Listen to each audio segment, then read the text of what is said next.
નમસ્કાર ખેડૂત મિત્રો, આજે આપણે એક એવા ખેડૂત મિત્રનો ઇન્ટરવ્યૂ લેવા માટે આવ્યા છે કે અહીંયા તમે જોઈ શકો છો એમના ખેતરમાં ટોટલ આ ખેતી છે અને એમાં મરચાં જ બનાવેલા છે. તો આપણે એમના પરિચય સાથે જાણીશું કે આ વર્ષે આટલું વાતાવરણ ખરાબ છે, મતલબ મે મહિનાથી વરસાદની શરૂઆત થયેલી, આ ઓક્ટોબર મહિનો પૂરો થવાનો પણ વરસાદ બંધ થવાનું નામ નથી લેતું. અને આજના દિવસે પણ તમે જોઈ શકો છો અહીંયા નીચે પાણી ભરાયા છે, બરાબર, એટલે કે વરસાદ તો હજી પણ ચાલુ જ છે. તો સૌપ્રથમ તમારો પરિચય આપજો, શું નામ છે તમારું? જી, નેવિલ ચૌધરી, મોવરિયા ગામનો રહેવાસી, તાલુકો મહુવા, ડિસ્ટ્રિક્ટ સુરત. તો નેવિલભાઈ, મને એ જણાવો કે તમે આજે મરચાંની ખેતી કેટલા વર્ષોથી કરી રહ્યા છે? આ વર્ષે પ્રથમ વખત જ મરચાંની મેં ખેતી કરી છે. અચ્છા, મતલબ પહેલી જ વખત છો? હા, પહેલી વખત જ. તો આમ તમે પહેલાં શું વ્યવસાય, મતલબ અથવા તો ખેતરમાં શું રહેતું હતું? પહેલાં ખેતરમાં શેરડી અને ભાતની ખેતી કરતો હતો. અચ્છા, શેરડી અને ડાંગર, આ બે જ ખેતી થતી હતી. અને અત્યારે તમને ઇન્ટરેસ્ટ આવી ગયો, ચલો મરચાંની ખેતી પણ બનાવીએ. હવે આ વર્ષે વાતાવરણ કુદરતી રીતે એટલું બધું ખરાબ છે કે વર્ષોના અનુભવી ખેડૂત મિત્રો પણ આ વર્ષે હારી ગયા છે, થાકી ગયા છે. દવાઓનો ઉપયોગ કર્યો, ખાતરોનો ઉપયોગ કર્યો, બધી ટ્રીટમેન્ટ કરી નાખી, તો પણ અત્યારે તમારું જે આપણે ખેતર જોઈએ તો એકદમ લીલુંછમ છે અને ટોટલ આખું ખેતર ભરાવદાર છે, મતલબ કે ક્યાંય પણ ખાલી જગ્યા દેખાતી નથી. એનો મતલબ શું થાય છે કે અહીંયા મરણનું પ્રમાણ કદાચ નહિવત જ છે, એમ બરાબર ને? ખાલી દેખાતા જ નથી, મતલબ મર્યા જ નથી, એવું અમે તો અહીંયા અમારા અનુભવ હિસાબે અમે જાણી શકીએ. તો મને એ જણાવો કે આમાં કેટલા છોડ હશે અંદાજે? અંદાજિત આપણા 6000 છોડ છે મરચાના. ઓકે, અને કઈ જાત છે? ગૌરી. ગૌરી. હવે તમારો પહેલો અનુભવ, અને પહેલો અનુભવ હોય ત્યારે ખાસ કરીને નિષ્ફળ જવાનો ચાન્સ વધી જાય, બરાબર?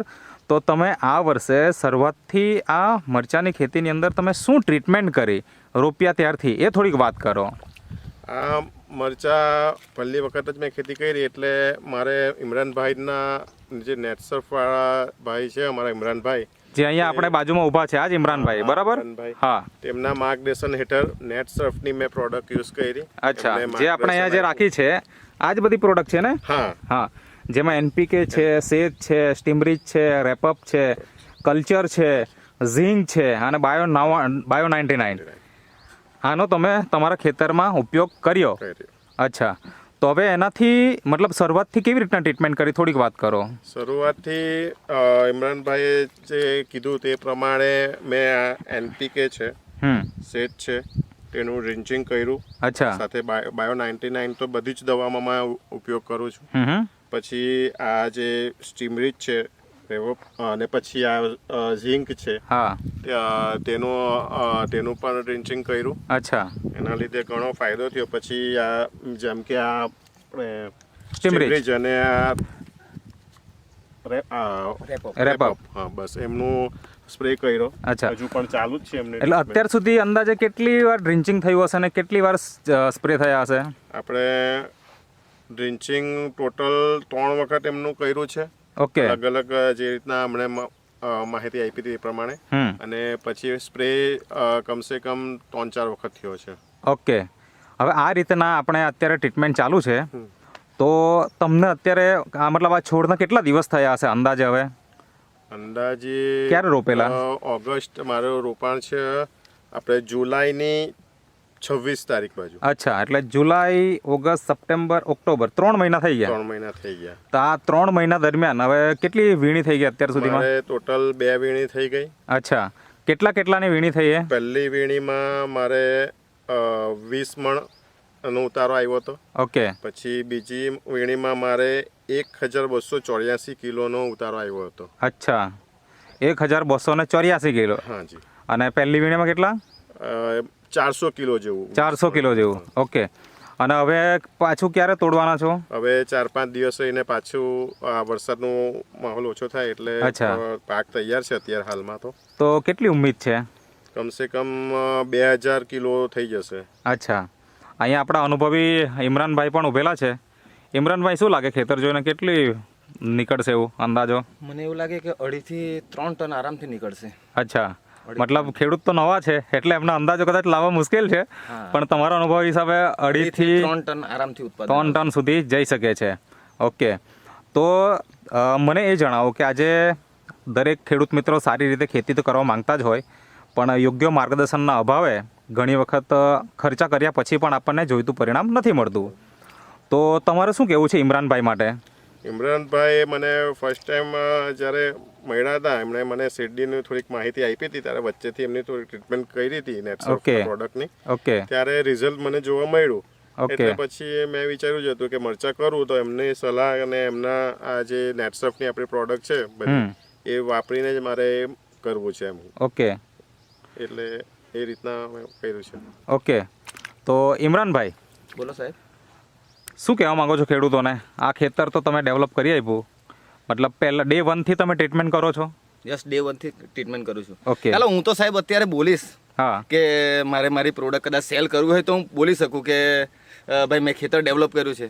આજે ખેડૂતને તમે કેમેરો ફેરવીને પૂછી શકો કે ખેડૂત ખુશ છે કે એમ? હા, આપણી ટ્રીટમેન્ટથી ખેડૂત ખુશ છે કે? ટ્રીટમેન્ટથી ઘણો ખુશ છું. બરાબર છે. ઓકે. અચ્છા, હવે આજના ખરાબ વાતાવરણની અંદર આજે ઘણા ખેડૂતોના મરચાં મરી ગયા છે. ઘણા ખેડૂતોએ મારી પર કોલ કર્યો છે. તે લોકો એમ કહે છે કે સાહેબ આજે અમે 2-2.5 લાખ રૂપિયાના દેવામાં છીએ. મેં મારા હિસાબે ટ્રીટમેન્ટ કરાવી છે. આજે આ ખેતરની અંદર મેં ઓબ્ઝર્વેશન કર્યું, આ ખૂણેથી ફરતે જઈને આવ્યો, એક પણ છોડ મર્યો નથી ને એની સામે ઘણા ખેડૂતોના છોડ મરી ગયા છે. આજે ઉત્પાદન તો પાછળની વસ્તુ છે, પણ ખેતર ટકાવવું મહત્વનું છે. આજે તે લોકોના ખેતર ટક્યા નથી, ઉત્પાદન તો સાઈડની વસ્તુ છે. આજે ખર્ચેલા પૈસા પણ એમના પાછા આવ્યા નથી.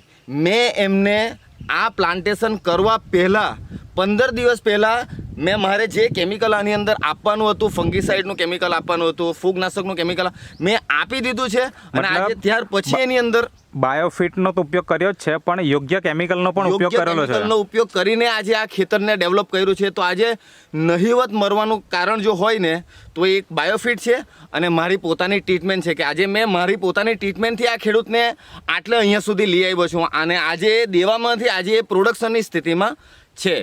ઓકે. તો જે અત્યારે આપણે જોયું કે મરચાના ખેતરમાં, તો શું લાગે તમને આ દવાથી કયા કયા ફાયદા તમને દેખાય છે ખેતરમાં હાલમાં? નેટસોફ્ટની પ્રોડક્ટથી ઘણા ફાયદા થયા, જેમ કે ગ્રોથ સારો થયો, રોગપ્રતિકારક શક્તિ છોડની સારી રહી, પછી ઉત્પાદનમાં વધારો થયો એવું લાગે છે મને. બરાબર છે. એટલે ઘણા એવા ફાયદાઓ. ફૂટ પણ સારી છે. ફૂટ અને ફૂટાવ ને એવું બધું ઘણું સારું છે.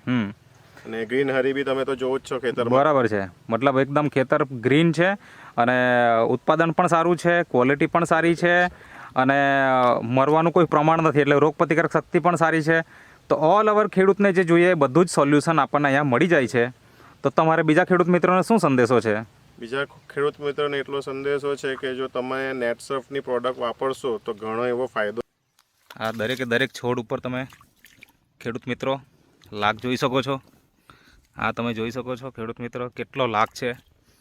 ત્રીજી તોડ થવાની તૈયારીમાં છે અને આ લાગ તમે જુઓ.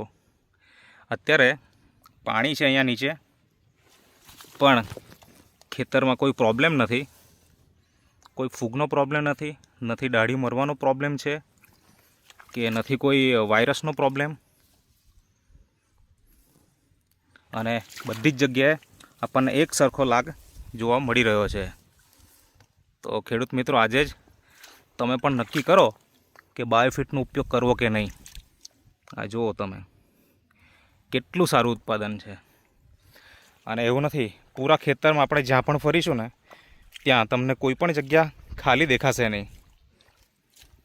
તો આ જ છે નેટસોફ્ટના પ્રોડક્ટનો કમાલ. અને સલાહ મહત્ત્વની છે. પ્રોડક્ટ તો ગમે ત્યાંથી લઈ શકાય, પણ સલાહ જો આપણે યોગ્ય વ્યક્તિથી લઈએ તો આપણને સારામાં સારું પરિણામ મળી શકે.